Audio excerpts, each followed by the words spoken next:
Eu gostaria de ler Hebreus 11, se todos puderem abrir. Serão alguns versículos. Hebreus 11, do verso 1 até o verso 16. Depois terão alguns versículos soltos e eu vou estar falando para vocês. Como todos sabem, o cenário é essa explicação teórica e prática da fé, né? Então começa dizendo o seguinte: ora, a fé é a certeza daquilo que esperamos e a prova das coisas que não vemos. Pois foi por meio dela que os antigos receberam bom testemunho. Pela fé entendemos que o universo foi formado pela palavra de Deus, de modo que aquilo que se vê não foi feito do que é visível. Pela fé, Abel ofereceu a Deus um sacrifício superior ao de Caim. Pela fé, ele foi reconhecido como justo, quando Deus aprovou as suas ofertas. Embora ele esteja morto, por meio da fé ainda fala. Pela fé, Enoque foi arrebatado, de modo que não experimentou a morte, e já não foi encontrado porque Deus o havia arrebatado. Pois antes de ser arrebatado, recebeu o testemunho de que tinha agradado a Deus. Sem fé é impossível agradar a Deus, pois quem dele se aproxima precisa crer que ele existe e que recompensa aqueles que o buscam. Pela fé, Noé, quando avisado a respeito das coisas que ainda não se viam, movido por santo temor, construiu uma arca para salvar sua família. Por meio da fé, ele condenou o mundo e tornou-se herdeiro da justiça, que é segundo a fé. Pela fé, Abraão, quando chamado, obedeceu e dirigiu-se a um lugar que mais tarde receberia como herança, embora não soubesse para onde estava indo. Pela fé, peregrinou na terra prometida, como se estivesse em terra estranha. Viveu em tendas, bem como Isaque e Jacó, co-herdeiros da mesma promessa. Pois ele esperava a cidade que tem alicerces, cujo arquiteto e edificador é Deus. Pela fé, Abraão e também a própria Sara, apesar de estéril e avançada em idade, recebeu o poder para gerar um filho, porque considerou fiel aquele que lhe havia feito a promessa. Assim, daquele homem, já sem vitalidade, originaram-se descendentes tão numerosos como as estrelas do céu, e tão incontáveis como as areias da praia do mar. Todos estes viveram pela fé e morreram sem receber o que tinham prometido.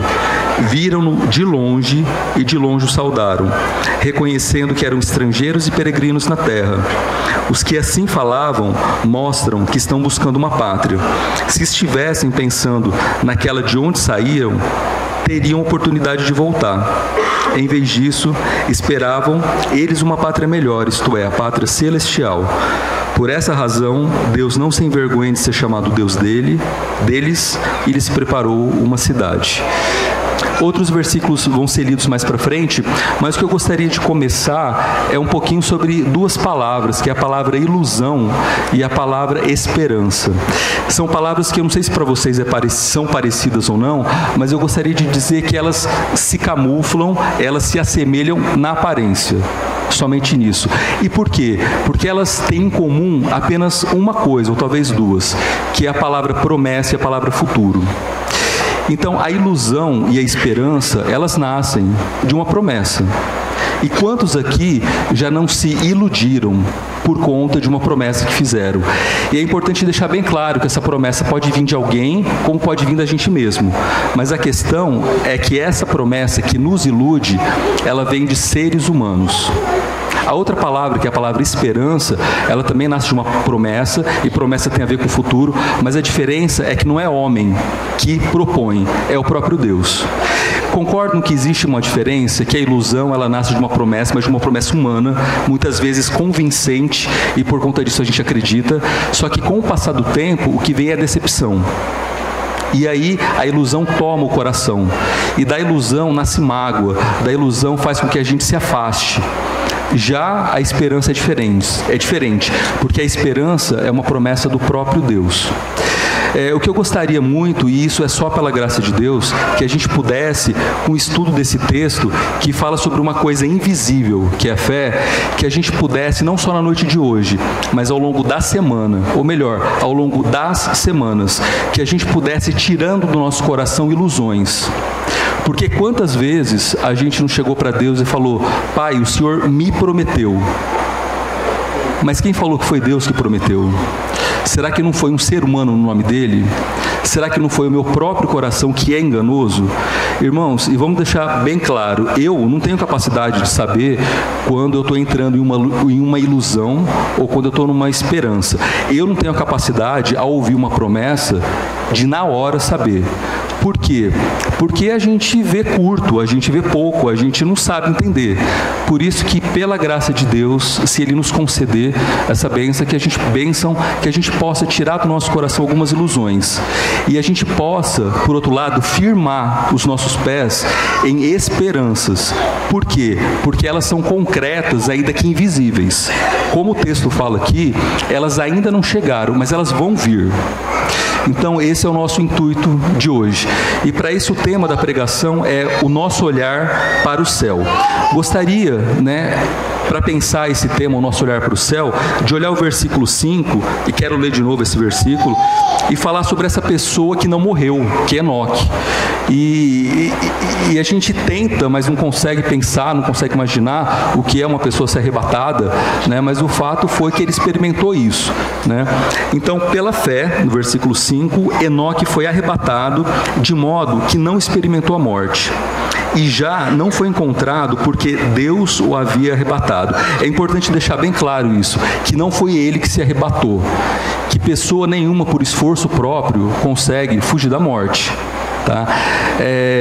Deus o arrebatou, pois antes de ser arrebatado, recebeu o testemunho de que tinha agradado a Deus. Então vamos começar a pensar em duas coisas. Primeiro, é uma morte física, mas eu não gostaria que a gente ficasse preso na morte física. Eu gostaria que a gente pensasse em duas mortes: a morte espiritual e a morte da alma, a morte emocional. Que mortes, irmãos, estão rondando a nossa vida nesse exato momento? Mês de julho, metade do ano de 2012, seja em relação ao namoro, casamento, sexualidade ou vida financeira, seja na família ou na vida da própria igreja, quais mortes espirituais ou emocionais estão rondando o nosso dia a dia? E diante disso só existe uma solução. E essa solução não está no meu esforço, nem está no seu. Porque esse arrebatar da morte vem do Senhor. E eu gostaria de fazer uma proposta, e essa proposta, de novo, não é humana, mas é que a gente possa acreditar não numa promessa do Rodrigo, mas que a gente possa ter esperança de acreditar numa promessa de Deus, de que Ele nos arrebata. Se Ele quiser arrebatar o corpo físico, Ele faz isso. Mas aqui na terra, Ele nos arrebata emocionalmente e espiritualmente de mortes que poderiam nos tragar. Concordam com isso? Amém. Então é importante ter essa certeza, porque a gente está lendo um texto, que é o capítulo 11, que não fala de nada material e concreto. A gente vai ver um pouco depois no versículo 27, a importância de ver, olhar o invisível. É como se a gente fosse fechar os olhos para enxergar alguma coisa. Então não dá para prosseguir na mensagem, não dá para prosseguir nesse texto, se antes eu não tiver a certeza de que o Senhor, Ele pode me livrar das mortes que estão à minha volta. E essa não é uma promessa humana, mas é uma promessa dele, que vem da própria palavra. Amém? Indo ainda no versículo 5, a gente vê que teve meio que uma condição para isso. E qual foi a condição? A condição foi que ele agradou a Deus. Existe essa relação bem próxima. Ele foi arrebatado. E fala uma ou duas vezes no texto de que Deus teve prazer na vida dele. Vocês sabem que muitos evangelhos têm sido pregados, alguns que colocam como centro o ser humano, outros colocam como centro ilusões, e a gente tenta colocar como centro a cruz. Essa é a nossa intenção. Com toda a limitação que nós temos, queremos colocar Cristo como centro. E se a gente coloca Cristo, a gente coloca o sofrimento, ou seja, a gente coloca a cruz que Ele pede para carregar. Não dá para agradar a Deus, depois a gente vai ver que sem fé é impossível agradar a Deus, mas por enquanto vamos pensar que não dá para agradar a Deus se a gente não carregar a nossa cruz. Então, colocando em uma sequência, ao agradar a Deus, ou enquanto eu agrado a Deus, o meu coração vai sendo trabalhado e Ele vai me livrando dessas mortes. E vocês vão vendo que algumas perguntas vão sendo feitas na pregação, e a segunda pergunta é essa. A primeira foi: que mortes estão à nossa volta? E a segunda é: qual é a cruz que hoje eu preciso carregar para agradar a Cristo, para agradar o Espírito Santo, para agradar a Deus? eu faço essa pergunta sabendo que eu não dou conta de carregar algumas cruzes que eu sei que eu preciso carregar, mas o fato é que elas são necessárias, tá? Eu estou tentando meio que propor um problema sem solução humana, né? Porque eu gostaria muito de falar para vocês, olha, além de saber qual cruz você precisa carregar, faz o passo 1, 2 e 3 que ela vai ficar mais leve, mas algumas cruzes não ficam mais leve. Então eu posso fazer essa afirmação de que sem fé é impossível agradar a Deus, sabemos disso, a gente vai ler aqui mais para frente, mas de que carregar a nossa cruz nos livra da morte, de que carregar a nossa cruz faz com que o Senhor olhe e Ele mesmo faça pela gente o que a gente não consegue fazer. Podemos falar isso e afirmar isso. E uma outra preocupação que eu tenho, né, quando eu prego aqui, a primeira é de ser repetitivo, a segunda é de não me fazer entendido, tá? Então eu vou tentar repetir algumas vezes para que eu escute aquilo que eu estou falando, né, porque às vezes eu falo e eu não me entendo também, mas para que os irmãos também compreendam isso. Primeira certeza do verso 5, o Senhor, Ele livra da morte. Segunda certeza, agradar a Ele é necessário para que isso aconteça. E terceira certeza, uma das maneiras de agradar a Ele é carregando algumas cruzes. O que a gente deve fazer então para agradar a Deus? Além de carregar essa cruz, e o texto não deixa claro quais cruzes, acho que assim que fala, né? Quais cruzes Enoque carregou, mas ele com certeza disse muitos nãos para vontades que ele tinha. Ele disse muitos nãos para a própria carne dele, tá? Mas o que deixa claro no texto, no verso 6, é o seguinte, que sem fé é impossível agradar a Deus, pois quem dele se aproxima precisa crer que ele existe e que ele recompensa aqueles que o buscam. Uma das dificuldades que eu tinha até pouco tempo era em falar que Deus recompensa. E por que dessa minha dificuldade? Acho que de tanto ouvir algumas pregações na televisão e por aí, onde as pessoas só pregam o Deus da recompensa, esse evangelho fácil, eu fui ficando um pouco com o pé atrás dessa ideia e... A verdade é essa, que toda vez que eu ouvia uma pregação sobre recompensa, eu ficava pensando, deve ter uma teologia da prosperidade por trás disso, vamos tomar cuidado. Mas o fato é que, independente das atrapalhadas que o ser humano faz, ao oferecer só ilusões através de promessas, a Bíblia, ela também promete.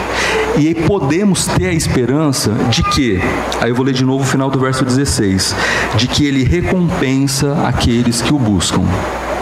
Tá? Então, qual é a nossa busca hoje? Não sei, porque cada um está tendo, mas o fato é de que se a tua busca for agradar a Deus, se a tua busca for carregar a própria cruz, se a tua busca for falar nãos para a tua vontade e você não estiver conseguindo fazer isso, Ele vai te recompensar. De que maneira eu não sei. Pode ser que não seja aqui na terra, pode ser que seja só no céu, mas é importante lembrar que não é em vão esse esforço que a gente está fazendo, porque na hora que a gente está fazendo esforço, e na hora que a gente está na caminhada, e na hora do problema, uma das coisas que mais assaltam a nossa mente, e eu falo assalto porque é um roubo do nosso coração para a gente mesmo, ou do diabo para a gente mesmo, essa ideia de que não compensa, de que não adianta tentar, de que não vale a pena. Mas a palavra vem para nos dizer de que não é em vão, de que Ele está olhando e que Ele vai recompensar. Amém? Voltando para colocar nas nossas certezas. Sem fé é impossível agradar a Deus. E nesse processo de querer agradar e não conseguir, nesse processo de experimentar nossa incapacidade e fraqueza, eu preciso me lembrar que Ele está me olhando e que Ele vai me recompensar por isso.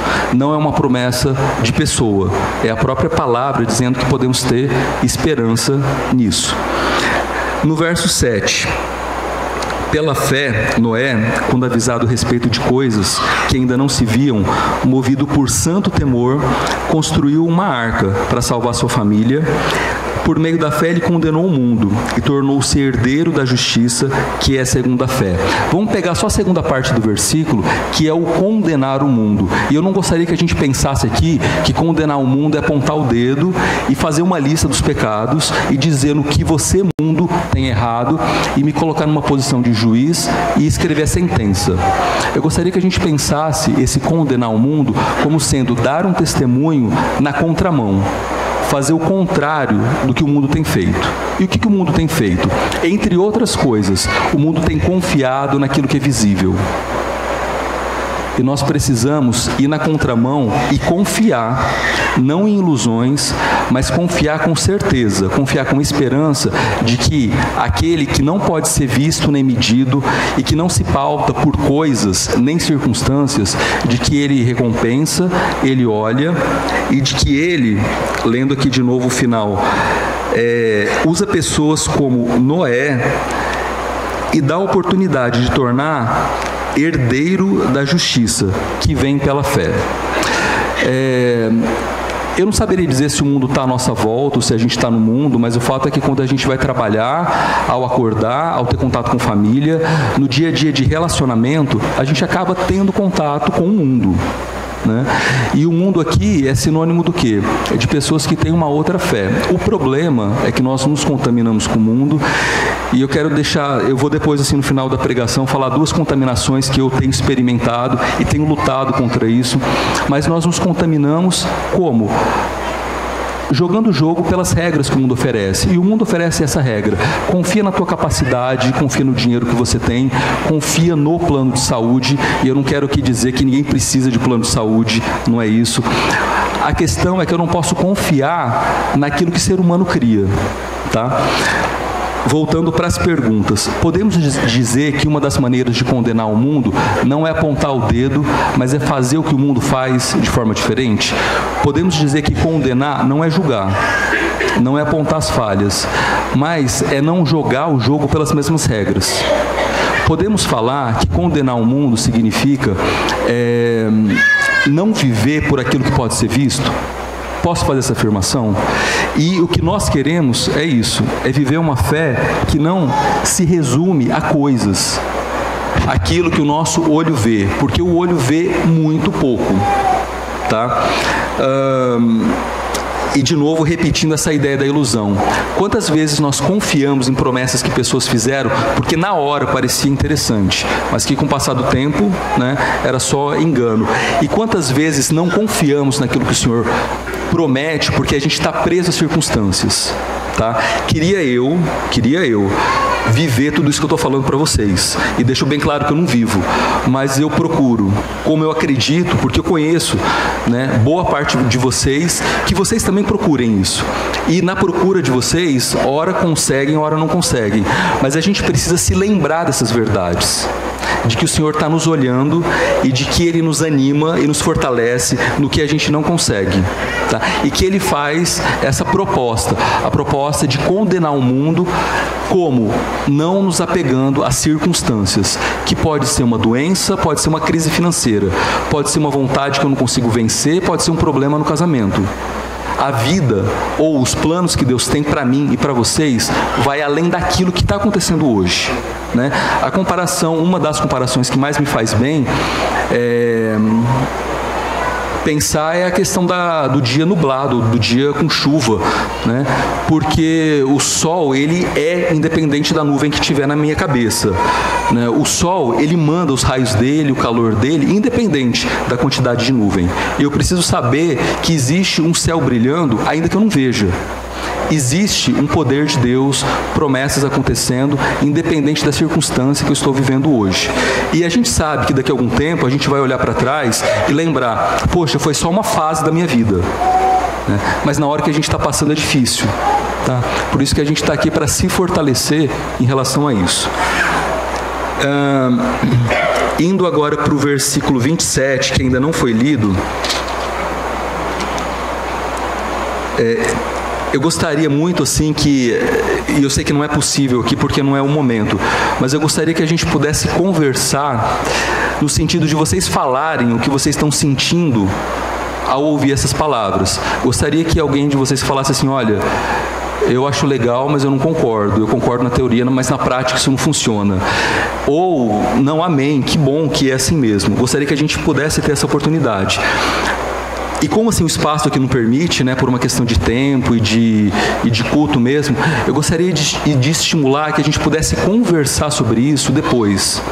Tá? Que a gente pudesse chegar ou para mim, ou para a Gisele, para o pastor, ou para pessoas que convivem com a gente no dia a dia e falar assim, olha, essa ideia de ilusão, eu acho que é uma verdade, ela está tomando o meu coração e por conta disso eu não estou conseguindo crer. Ou, se quiser falar o contrário, tudo isso que o Rodrigo falou é muito legal na teoria, mas na prática não funciona, estou cansado de ouvir esse tipo de coisa. Porque o ato de falar, ele lava, ele limpa muito do que está dentro da gente. Tá? É só um parênteses que eu gostaria de fazer antes de continuar o verso 27. E no versículo 27, alguém poderia ler esse versículo, por favor? Hebreus 11, 27.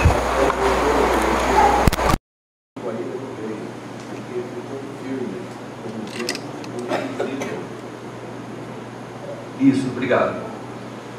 Pela fé saiu, não temendo a ira do rei, e perseverou. E esse final do versículo é que importa colocar aqui. Porque via aquele que é invisível. Se a gente visse Deus, se a gente olhasse Deus, se a gente tivesse uma noção completa da glória dele, no mínimo morreríamos, né?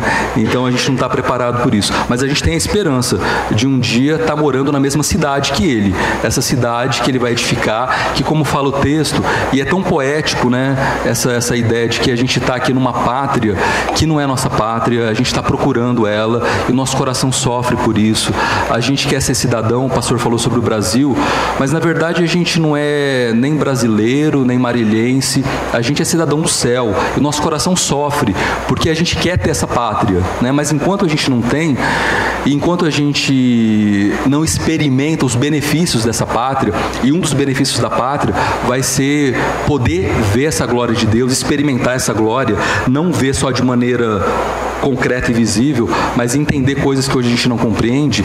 Enquanto isso não acontece, eu volto a dizer, a gente vai se animando, a gente vai se fortalecendo e a gente vai se lembrando que séculos e séculos atrás alguém viu o que é invisível e se pautou nisso e não olhou por circunstâncias, e Moisés foi uma dessas pessoas.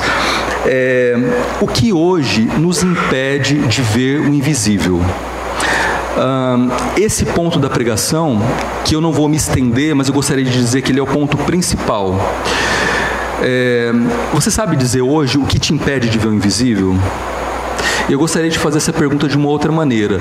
Quais altares hoje estão no teu coração que te impedem de ver o invisível?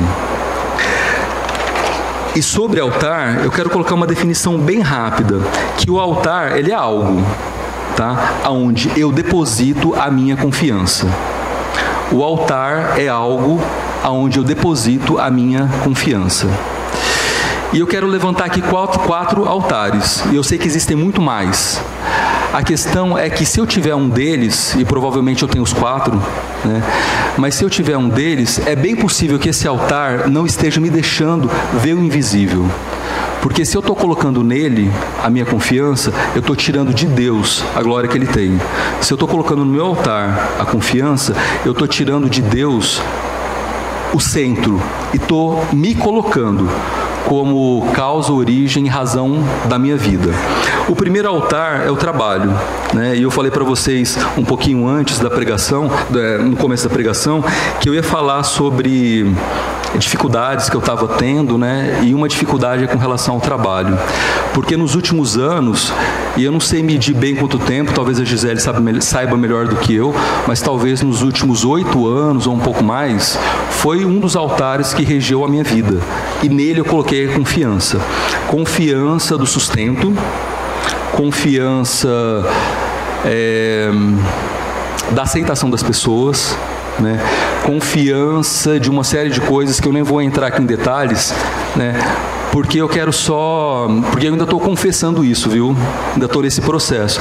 Mas eu quero só dizer e colocar para vocês que durante anos esse altar me impediu de entender um pouco Deus. e confiar nesse invisível.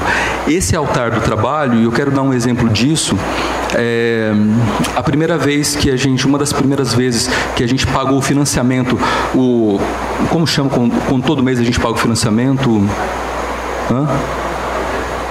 Não, prestação, obrigado.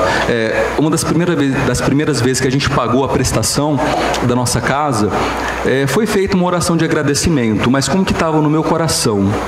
Se não fosse pelo esforço da Gisele e meu, esforço vindo pelo trabalho, essa prestação não teria sido paga, né? A boca agradando a Deus, mas o coração dizendo algo totalmente diferente. Então esse é um exemplo de altar. E o nome desse altar era o trabalho, né? E durante esses últimos anos, ele foi tirando Deus como centro da minha vida. Um outro altar que eu gostaria de colocar é a família. E, de novo, um parênteses, né? O trabalho ele foi pensado por Deus. O trabalho não é maldição. Antes da queda, em Gênesis, Adão já trabalhava, né? E acredito eu, não sei se vocês vão encarar isso como uma boa notícia ou uma má notícia, mas eu acredito que no céu a gente vai trabalhar, né? Óbvio que é uma ideia redimida de trabalho, é uma ideia perfeita. Não é essa ideia escravizadora de trabalho, onde a gente vai sofrendo. Lá não, a gente vai para servir a Deus de uma maneira que a gente não compreende hoje. E a gente vai ter uma noção do outro, de convivência em sociedade nessa cidade chamada Nova Jerusalém, que hoje a nossa mente não consegue compreender. Mas a questão é que pelo simples fato do homem já trabalhar antes da queda, isso já deixa claro de que o trabalho não é uma maldição, né? E Deus quer que a gente trabalhe, assim como a família também não é maldição. O problema é que muitas vezes eu pego aquilo que Deus transformou e torno aquilo um ídolo, ou seja, eu ponho isso como altar, eu faço disso a minha confiança, né? E aí eu vou fazendo perguntas e o coração de vocês vai respondendo para vocês mesmos e que o Espírito fale através disso. Mas assim, das pessoas da sua família, em quem você mais confia? Será que uma dessas pessoas tem ocupado o centro da sua vida a ponto de tirar a importância de Deus? Será que o apego que você tem a esse familiar ou a esses familiares impedem com que você carregue a sua cruz? Será que Deus tem se agradado da relação que você tem tido com esses familiares? Porque a família é uma bênção, a gente não pode negar isso. Mas se ela se torna altar, ela no mínimo nos impede de ver o invisível, de ter uma relação com Deus, tá? O terceiro altar é o altar do prazer. E aqui eu gostaria que a gente pensasse o prazer como sendo sinônimo, não de carne só. Eu quero até tirar um pouco essa palavra, eu gostaria, né? Apesar de ser uma palavra bíblica. Mas eu gostaria de colocar como pedidos do corpo. Tá? Exemplos de prazer. Pode ser comida, pode ser o prazer que eu tenho ao comprar um objeto, comprar uma roupa, comprar alguma coisa. Pode ser o prazer que eu tenho ao fazer exercício, ou o prazer que eu tenho ao não fazer exercício e sentar no sofá e ficar deitado vendo TV. Prazeres, né, que o nosso corpo pede. E quando eu falo corpo, eu estou falando do corpo físico, mas do corpo alma também, né? E é natural ter prazer. A questão é quais os tipos, e a questão é a importância que eles têm tido, né? A Gia e eu, a gente tem feito algumas tentativas, muitas vezes frustradas, outras não. A verdade é que a gente não está conseguindo fazer a nossa disciplina espiritual do jeito que a gente gostaria. Mas a gente tenta fazer pelo menos 3 disciplinas, que é no dia a dia jejuar, no dia a dia orar e no dia a dia ter um tempo de silêncio para poder escutar Deus. E essas disciplinas de jejum, oração e silêncio, e a leitura da palavra, claro, né? Elas vão contra muitos dos prazeres que a gente tem. Concordam? Né? Então, que o teu coração possa ser tocado pelo Espírito Santo, porque é Ele que nos lembra, é Ele que nos convence, né, do pecado, que Ele nos mostre se algum prazer tem sido centro, se algum prazer tem impedido a nossa fé, né, de crescer. E o último altar vai ser o altar da reputação, né? E nessa minha confissão de pecados, eu gostaria de dizer que o primeiro e o último foram e são os que mais me pegam, que é o altar do trabalho e o altar da reputação, né? E com relação à reputação, eu sempre tive um discurso de não importa o que as pessoas pensam, Mas, de novo, né, a boca fala, não importa o que as pessoas pensam, mas o coração fica querendo agradar. E o coração fica se esforçando para poder receber afeto das pessoas. E não tem problema querer agradar, né? Como não tem problema trabalhar, como não tem problema ter prazer, como não tem problema ter família. O problema é essa reputação comandar a nossa alma, o nosso espírito, a nossa vida, né? Então, olhando o versículo 27 e lendo o final dele, porque via aquele que é invisível. O que te impede, né? O que me impede de ver o invisível, de não ficar preso numa circunstância? Muitas vezes são os altares. E dentro desses altares, do trabalho, da família, do prazer e da reputação, qual deles mais tem me escravizado? Porque o que um ídolo faz é isso, é através do medo escravizar. A gente não vai entrar aqui porque é um outro assunto, mas uma das coisas que a gente aprendeu lá nesse tempo de preparo, de missão, foi sobre religiões animistas, né, e muito da questão assim, sobre feitiçaria e sobre ídolos, né? E é interessante porque toda a religião que prega falsos deuses, ela prega a reverência a esse Deus através do medo. E eu quero voltar para aquela questão do trabalho. A minha relação com o trabalho a vida inteira foi uma relação com medo. A minha relação com a reputação foi a vida inteira uma relação de medo. E aí eu deixo bem claro o seguinte, que o trabalho, aí eu quero tirar um pouco a palavra altar, mas que o trabalho foi, durante anos, um ídolo na minha vida, como a busca por reputação também. Esses ídolos nos impedem de adorar o verdadeiro Deus, né? Então eu gostaria de ler mais alguns versículos, ainda no capítulo 11, e esses versículos eu vou ler de novo do 13 ao 16, depois do 32 ao 39. Já caminhando para o final da pregação, versos 13 a 16. Todos esses que viveram pela fé e morreram sem receber o que tinha sido prometido, viram-no de longe. E aí uma pausa. Eles morreram sem receber o que havia sido prometido. E isso parece um discurso de derrotado, de gente que fracassou. Mas a gente não está falando de circunstâncias, nem de planeta Terra, e não é dessa vida. A gente está falando de uma pátria que é a nossa verdadeira pátria. Tá? O nosso olhar precisa estar para o céu. O tema da pregação é esse, um olhar, deixa eu olhar para não errar, o nosso olhar para o céu. Se eu estiver tendo um olhar para o céu, pouco importa se aquilo que me foi prometido ainda não se cumpriu, porque eu sei que se Deus prometeu, vai acontecer, seja nessa terra ou seja na outra. Tá? Mas continuando, viram-no de longe e logo e de longe o saudaram, reconhecendo que eram estrangeiros e peregrinos na terra. Queria eu viver isso que eu estou falando para vocês, mas eu estou repetindo essa ideia de que estou procurando. Queria eu poder... E vou falar da questão do visto, que é o que mais está acontecendo, né? A gente alugou nossa casa, vendemos todas as coisas, como a gente falou, estamos sem casas, e não quero dizer isso para passar um tom de vítima, porque é uma das coisas que a gente tem entendido de Deus, que a postura de vítima que muitos missionários têm, ao pregar só desgraça, problema e coisa ruim, e se fazer de coitados, que isso não é bíblico. Tá? Então eu não quero repetir esse erro, né?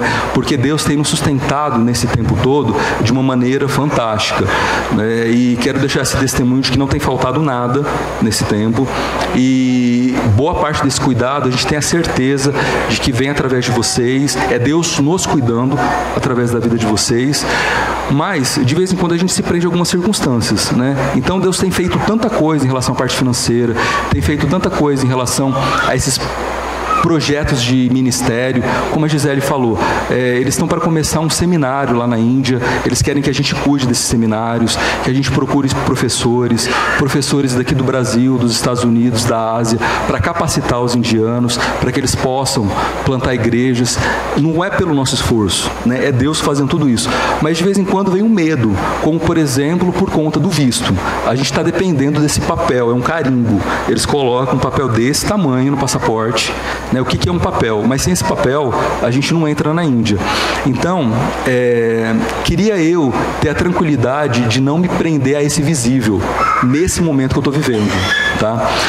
Mas o que eu acredito é que pela graça de Deus, pela misericórdia dele, ele dá o visto porque ele quer, ou ele recusa, se ele quiser, e isso é da vontade dele, tá? Eu estou dando esse exemplo de visto só para dizer que em coisas pequenas e grandes a gente é confrontado com essa questão de ver o invisível, né? E foi só um outro comentário dentro disso. Mas continuando, no versículo 15, se estivessem pensando de onde saíram, teriam a oportunidade de voltar. Em vez disso, esperavam eles uma pátria melhor, isto é, a pátria celestial. Por essa razão, Deus não se envergonha de ser chamado o Deus deles, e lhes preparou uma cidade. Agora no verso 32, tá? Que mais direi? Não tenho tempo para falar de Gideão, Baraque, Sansão, Jefité, Davi, Samuel e os profetas. E ainda que não esteja escrito no texto, é importante lembrar, pessoas como eu e você. Gente que foi usada por Deus. Como que foi aquela frase de que a gente ouviu esses dias? O que Deus tem para fazer na minha vida é tão importante quanto o que Ele tem para fazer através da minha vida, né? Então, como essas pessoas, Deus fez muito através deles, mas Deus fez na vida deles, né? Como é o nosso caso aqui. E fora essas pessoas, muitas outras, né? No verso 33, os quais, pela fé, conquistaram reinos, praticaram justiça, alcançaram o cumprimento de promessas, e nós podemos saber que isso é para a nossa vida, porque essas promessas não são vindas de bocas humanas, mas vindas de Deus. Essas pessoas fecharam a boca de leões, apagaram o poder do fogo, escaparam do fio da espada. Da fraqueza tiraram força, tornaram-se poderosos na batalha e puseram em fuga exércitos estrangeiros. Houve mulheres que pela ressurreição tiveram de volta os seus mortos. Uns foram torturados. Antes de continuar, deixa eu só fazer um comentário em relação a alguns testemunhos que a gente tem ouvido. A gente teve um seminário sobre libertação, e o pastor que deu esse seminário, ele já foi várias vezes para a Índia, e ele falou que é muito comum, não foi só ele, tá? Outros missionários falaram, essa questão de ressuscitar, da pessoa ser curada, isso é comum na Índia. Num país, ou pelo menos naquela nossa região, né, que tem 0,1% de cristão. Mas o que esse pastor disse foi o seguinte, que ele foi numa cruzada, pregou, e uma pessoa com derrame, ele orou, a pessoa foi curada, várias curas, né, milagres sobrenaturais, e aquilo animou a fé dele de um jeito. E quando ele voltou para o Brasil, ele voltou para a igreja dele de Curitiba e foi no mesmo espírito para orar. E chegou aqui, os milagres não aconteceram, né? E chegou aqui, aquele poder que estava não continuou. E ele não disse as palavras que eu vou dizer agora, tá? Porque esse é o meu entendimento e vocês levem para Deus se realmente é assim. O milagre, a cura acontece um pouco através e por conta da vida de quem ora e prega, mas muito por conta de quem recebe. E o nosso coração muitas vezes não recebe porque ele não tem fé, ou essa fé não está aprimorada. E muitas vezes nosso coração não recebe as promessas que são para nós, por conta daqueles altares que estão no nosso coração, né? Essas pessoas aqui que a gente leu, essa lista dos heróis da fé, eles tiveram altares no coração deles, mas ainda assim lutaram contra, como a gente está tentando lutar também. Mas continuando, né, no final do verso 35, uns foram torturados e recusaram ser libertados, para poderem alcançar uma ressurreição superior. Outros enfrentaram zombarias e açoites, outros ainda foram acorrentados e colocados na prisão, apedrejados, cerrados ao meio, postos à prova, mortos ao fio da espada. Andaram errantes, vestidos de pele de ovelhas e de cabras, necessitados, afligidos e maltratados. O mundo, é muito bonito esse verso 38, o mundo não era digno deles. Como eu acredito, irmãos, que o mundo não é digno da gente. E se a gente puder derrubar esses altares do nosso coração e não se prender às circunstâncias, a gente vai experimentar isso na prática, no nosso dia a dia, numa questãozinha de visto, numa questãozinha de saúde, numa questãozinha de problema familiar, porque são questões pequenas, são só as circunstâncias. O mundo não era digno deles, vagaram pelos desertos e montes, pelas cavernas e grutas. Todos estes receberam bom testemunho por meio da fé. No entanto, nenhum deles recebeu o que havia sido prometido. Deus havia planejado algo melhor para nós, para que conosco fossem eles aperfeiçoados. Eu gostaria desse momento de pedir para o pastor orar. Eu quero fazer 3 pedidos, né? O primeiro pedido é o seguinte: se você percebeu algum desses altares na tua vida, o altar do trabalho, da família, do prazer ou da reputação, e se você sente a necessidade de confessar isso, que você venha aqui na frente. Tá? Eu vou até tirar o microfone, vou vir aqui na frente, porque eu gostaria que o pastor orasse pela gente. O segundo é o seguinte: se você percebeu um desses altares, e por que vir aqui para frente? Porque é um ato de confissão pública. O pedido é para que vocês continuem essa confissão durante a semana. Para uma pessoa, tá? Ou 2, isso é o Espírito Santo que vai mostrar para vocês, mas é importante chegar para alguém que vocês confiam e dizer: olha, esse altar tem me impedido de ver Deus. Eu tenho colocado o trabalho numa posição que ele não devia ter. E quando eu coloco o trabalho, eu coloco meu esforço, minha capacidade e tiro de Deus aquilo que ele poderia fazer. Ou não, eu tenho colocado prazeres, tenho colocado a reputação. Tá? Então o primeiro pedido é esse, né? Para, caso vocês acreditam que tenham, para virem aqui confessar, depois para confessar ao longo da semana, e terceiro, para orar isso por esses altares em relação à nossa igreja.